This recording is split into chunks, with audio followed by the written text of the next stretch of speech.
Happy Monday, everybody. Welcome to TGIM, the Jersey Baseball Show, our look each week at some of the great baseball figures and stories in New Jersey. We've got a great guest today, Jim Maher, the longtime coach in Mercer County. He's done it all. He's coached high school, he's coached travel, he's coached at the college level.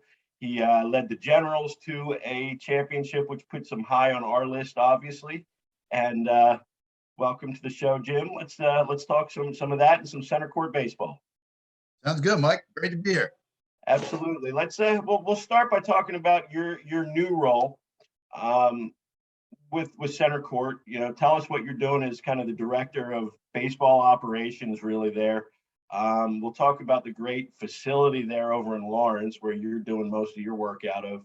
But that kind of started a new chapter for you, I guess, in the fall of in the COVID year 2020. But let's start with there and what's going on at Centercourt. Yeah, well, it's funny, Mike. I had my last year I was coaching Nottingham and I was contemplating retiring. And I had interviewed for the Cumberland County job, and they had offered it to me. And I initially accepted it. And then I had like about 7 nights to sleep where I kept thinking, how am I going to make this drive every day? Yeah. How am I going to do this? Great. And awful drive. Yeah. And people were telling me, some people were saying, Jim, take a chance at it. Others are telling me, you can't do it. It's impossible. So after about 7 days of contemplating and already at stepping down at Nottingham, I just told them I couldn't do it. And when COVID hit, I wind up retiring from teaching. And Mike Petrowski actually is the one that really helped me with this. His fiance was working field hockey there. And Mike had asked our CFO, Matt Rizzuto, man, how come you don't have baseball here? And Mike said, I got a guy that you would love and would do a great job here. And he called me. We sat down and talked one day in September. And said, I love he's a baseball guy playing at Gardner Webb. And they had baseball at a couple of North Jersey facilities, namely Mount Olive and Morristown and Gillette. And it just kind of took off from there. So Centercourt, for those people who don't know, there's 8 facilities throughout the state, right? Mostly north of the Lawrence facility. I think Lawrence is the most south. I guess there's one over in down in Marlboro too. Correct. Yeah, but everything is up north. Tell us about the site over in Lawrence, because the site over on Spruce Street it's a bubble. And you walk in there and it's really just the most like jaw-dropping, like eye-opening indoor turf site in New Jersey. It's just still, like I said, it's still mind-blowing to me. But let's talk about the site there.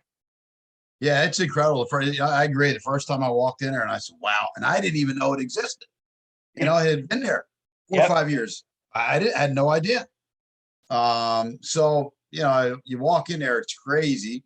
And, it's actually so big that on March 6th to March 13th, we're running indoor tournaments here, a 10-11U baseball tournament and a 14 under girls softball. And we can play 2 games at once, fairly normal 200-foot fences. So if that gives you an indication, if you haven't seen it, that's how big it is. Yep, 150-foot ceiling, 100,000 feet of field house space, full-length ninja course, batting cages, all under one roof. It's it's insane. So let's you mentioned the biggest problem was just name recognition, right? I mean, this gigantic site, this gigantic great turf facility had been around for a few years and nobody really knew. What have we done over the last year and a half? Let's talk about some of the great things that are going on there right now. Yeah, I mean, basically I was brought in to just basically use my contacts that I've developed over 30 plus years of coaching at every level and people that I trust and I respect. And so we started a high school training after school, which we now have 8 teams doing. And that really works out well because most of the time from 3 to 4:30, there's not many people in there. A lot of our programs start at 5. So they're able to like take in legit infield, outfield, long toss, along with all our other things. And then we're training like 10 youth teams, a lot of teams from Hopewell, a lot of teams from Sam Park, a couple of Allentown teams. And then we do our normal, hitting class, catching classes, pitching classes, infield, outfield, along with our Makos team training, which we have like 7 teams right now. And so, you come in there after 5 o'clock, Monday through Friday, it's a nut house. You have baseball on 1/3 of the turf. You have lacrosse going in the middle. You got field hockey and soccer on the other one. So it's crazy, so, yeah, baseball, we've really taken off. We trained probably close to 300 kids this year with all our training. We brought in John and Johnny Reyna with the Makos organization, which I thought was very important to do. I thought it would be very difficult to just start teams from scratch.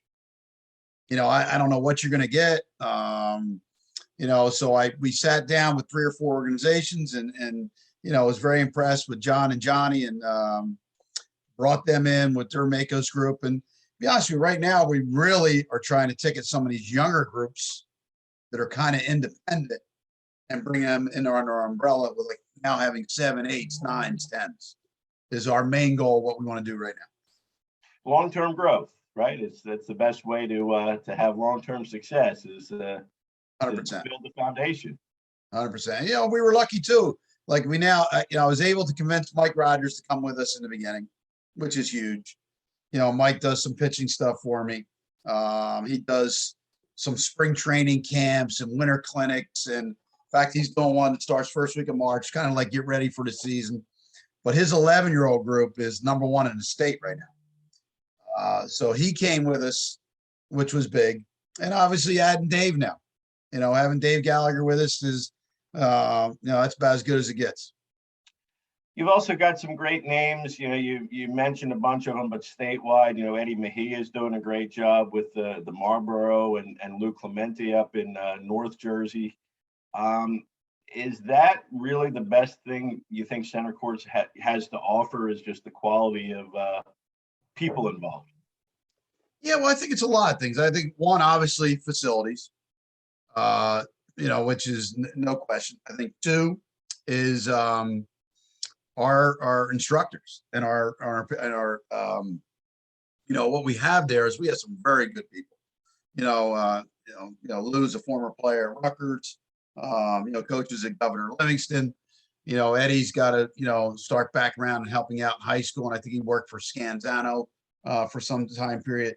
They also have Rich Saeda involved with them, who's played at Rutgers. Then we have like Andrew Scepter and Ben Kennedy and Kenny Ridge. We have Kyle Stomick from Princeton now with us. So we have good people, which is very important. Frank Lavero from Hopewell. Yep. I don't want to miss anybody. But not only that, but I also think, with me and Dave and John Reyna,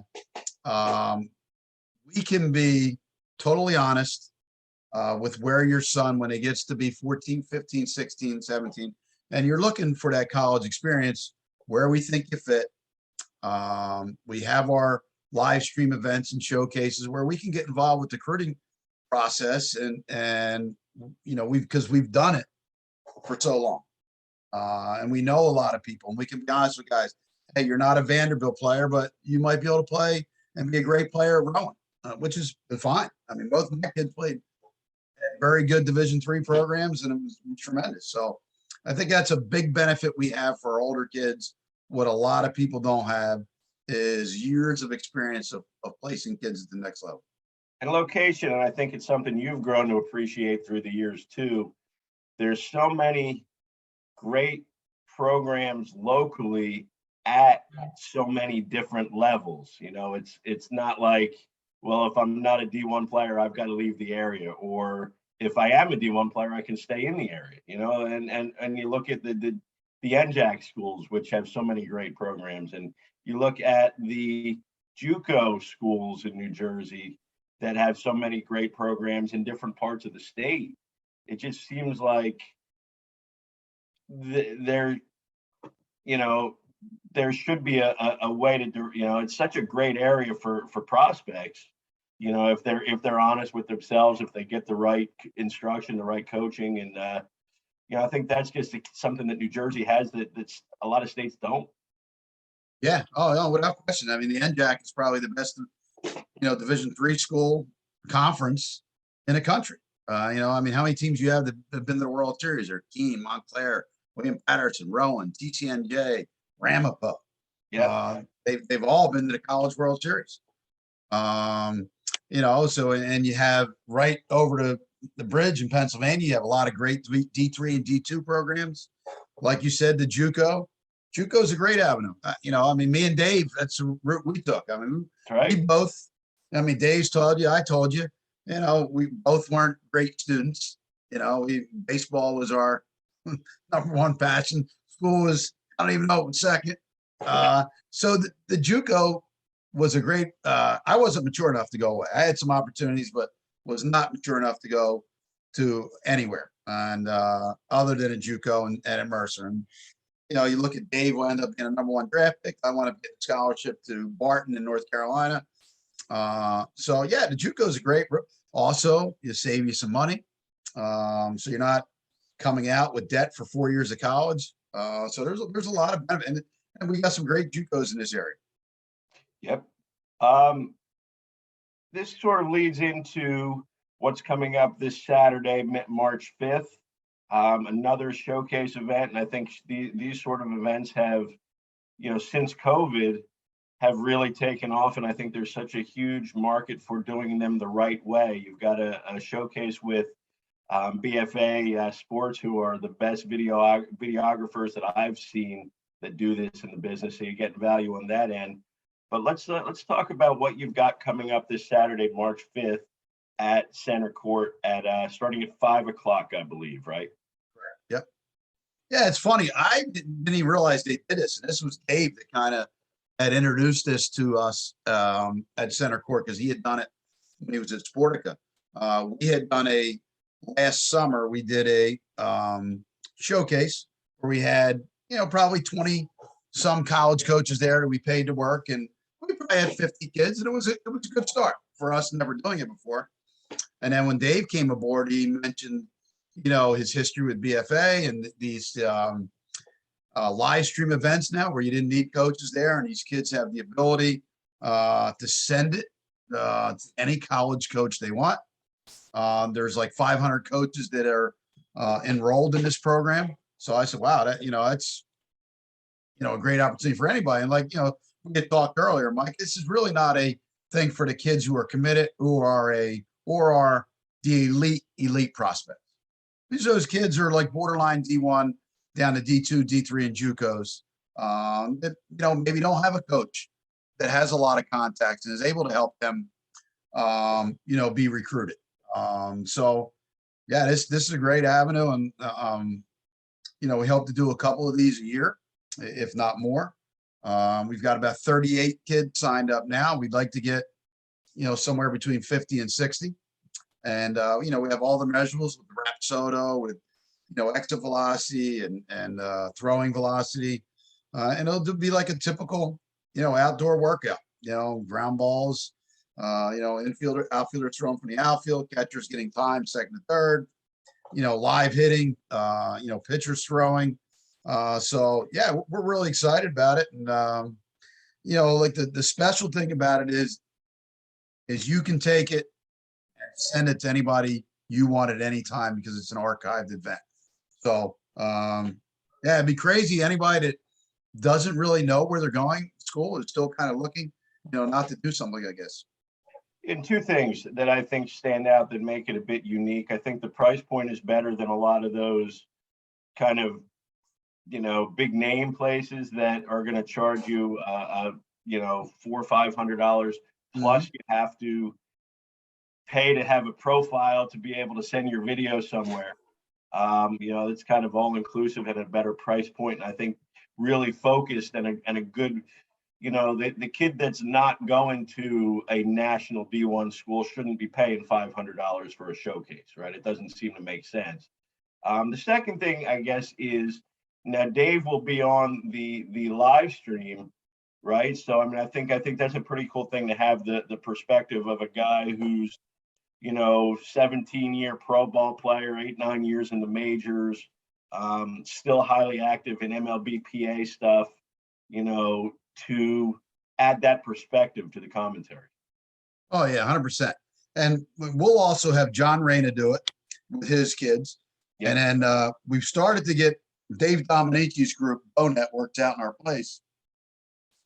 So they've gotten about 6 or 7 kids signed up, and I'm going to allow Dave to come in and talk about his guys because he knows them better than any of us. Right. And, we would encourage any organization. Let's say we got, 20 kids from an organization. We'd allow their coach to come in and talk about them because he knows them the best. So I think that's another avenue we have. But, you have Dave evaluating, you have John. There'll be somebody there talking about each particular kid that works out there, which is, it's a great concept. Absolutely. So we certainly want to, and that's a great event. And where can we send people to if they want to sign up? Where's the best place to go to do that, to register? Yeah, they can go to Centercourt and then go to Centercourt Lawrence Baseball. And under spring, actually, no, it's still listed under winter activities. And they can register right there online. They can register as a pitcher only, position player only, or a two-way player.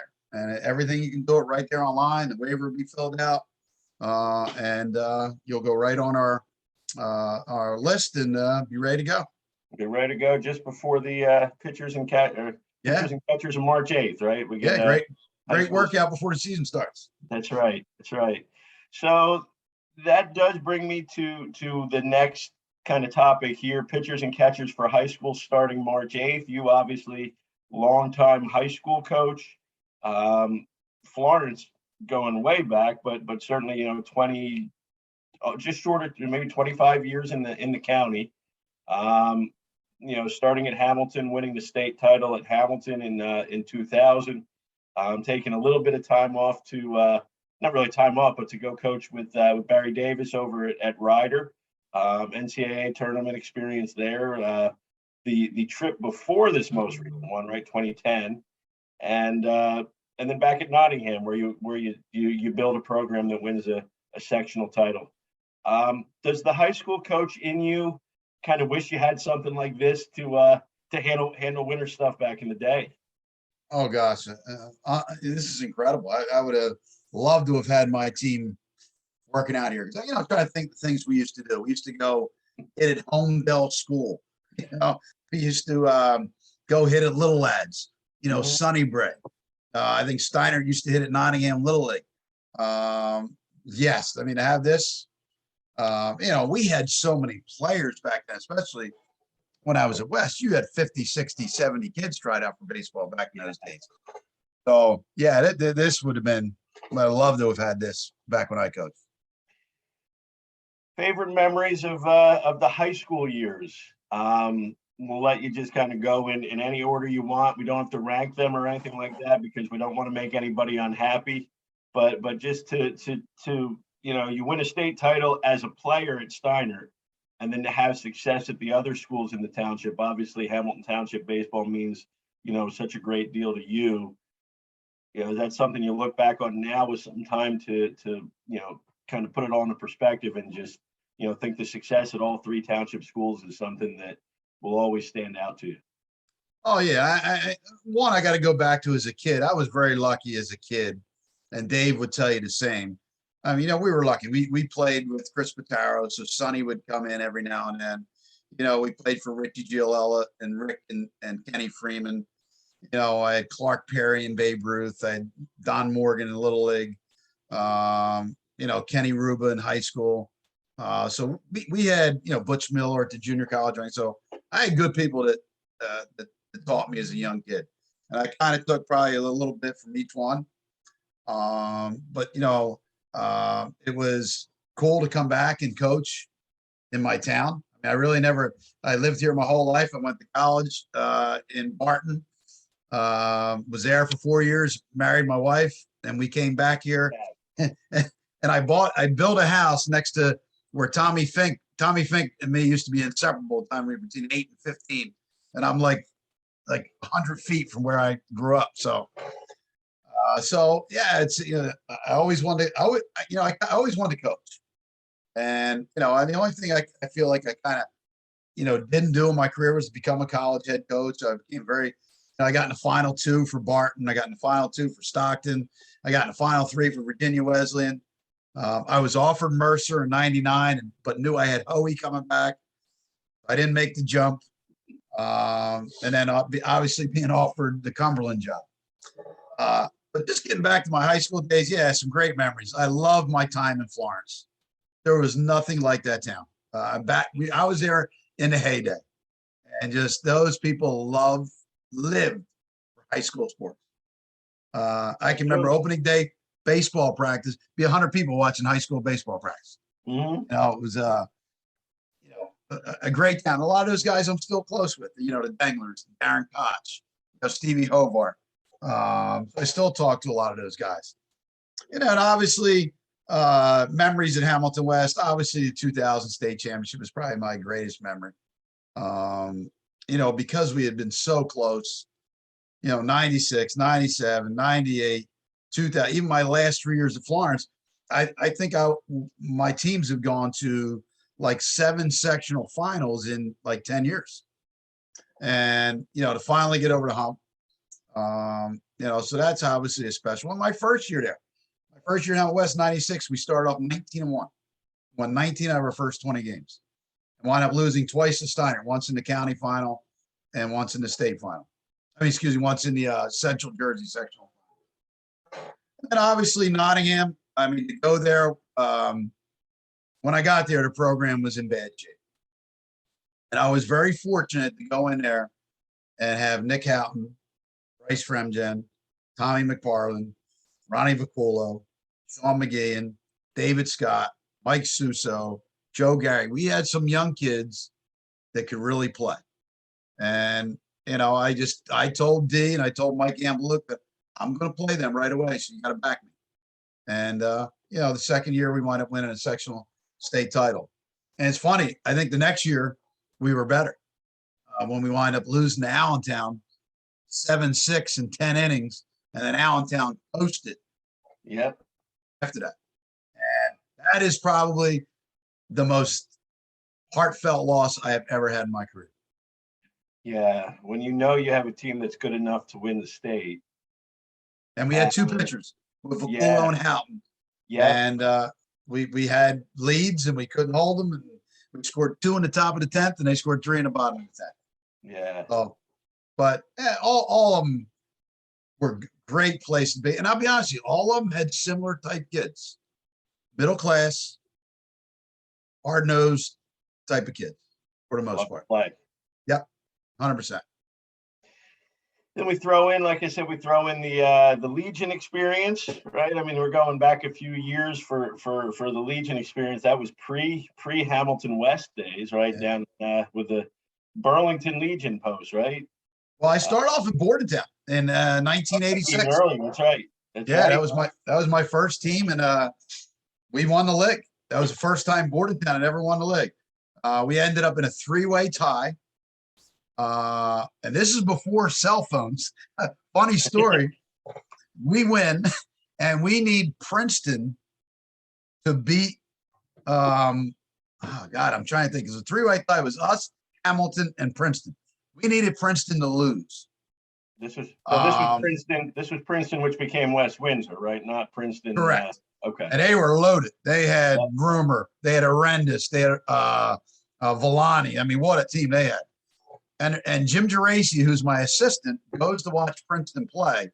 And there's no cell phones. So we're at Bordentown. We win, and we have to wait for Geraci to get back from Princeton in a parking lot. It's pitch dark. It's probably 9 o'clock at night. He comes in beeping the horn.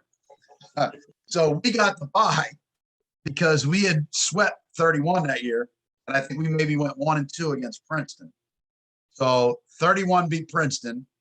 And then we beat 31. Darren Koch. I had Darren Koch, and Santo Porto beat Rayak.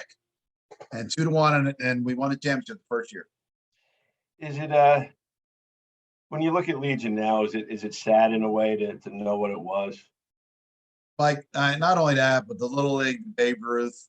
You know, Yeah. I mean, you know me, I coached at all three. You know, played in regionals and World Series and Babe Ruth, and it was 2 games from Williamsport, coaching my son's little league team.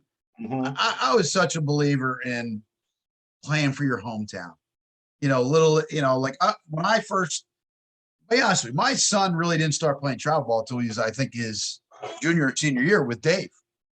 And I was always a big believer, play travel ball in the fall, and play your local leagues, play Legion, play Babe Ruth, play Little League in the summer, in the spring.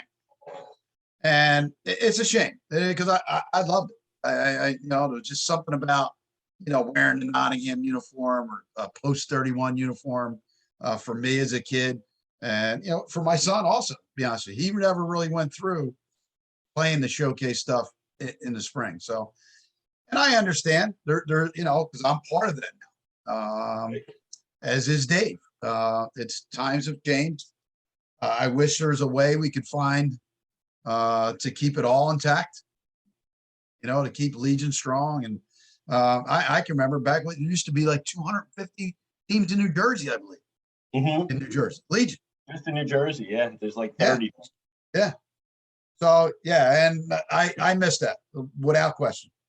Yeah, I think there's just something about the rivalries and the friendships and the enemies on the field, but really your friends that you develop within other teams and areas in the county. Oh, Mike, we still joke about it when I go to the Hibernians, Nottingham Little against Chambersburg, where Freddie Fauci, Freddie York, and Jeff Migliacci. I mean, we hated them guys. For a time they were 10 or 11 till they were 15. They went to Trenton, Babe Ruth, and the Trost in 31. We couldn't stand them guys. Now we joke about it, we laugh about it, but realize after time it's just on the field, and then after that, it's just they were like our bitter rivals growing up. There was nothing like going to Chambersburg Little League and playing there and having 40-year-old men cuss you out. There was nothing like going to that place. So yeah, I miss it. Those days were fun. Yeah. Are we at the point now where one of the things that we're looking at, and I would think you can get a full appreciation of is, seeing your son Matt be such a good coach at the different places where he has, he's done the college summer circuit. He's, certainly done a great job in keeping the North Hamilton Legion program afloat, and, doing, exceeding expectations based on who he's had, every year, I think. And guys like Mikey Mosseri, who you're helping at Hamilton, at West, who was such a great player for you, had such a great college career at Keene, and is now, doing a great job as a high school coach. One of the best, one of the better ones in the area, in the region. Those kind of things more special to you now than, now that you kind of I would say taking a step back, but you can kind of see, the big picture a little bit more outside of, just your team. Yeah, without question, Mike. I'm proud of my daughter too. My daughter went into coaching. She's coaching soccer and lacrosse. So yeah, Matt. It's a shame with Maddie's job now. It's going to be probably difficult for him to coach much anymore. Although he's going to help us a little bit out, Mako's. But yeah, I was real proud of what he did. Mark Pensack, Tommy Bertel, Andy Estrada. I'm just trying to think of guys. Mike Oliver at Bordentown. Eric Woodrow, who coached the TCNJ for a while. There's so many guys. Dennis Alexander, who did some coaching with basketball.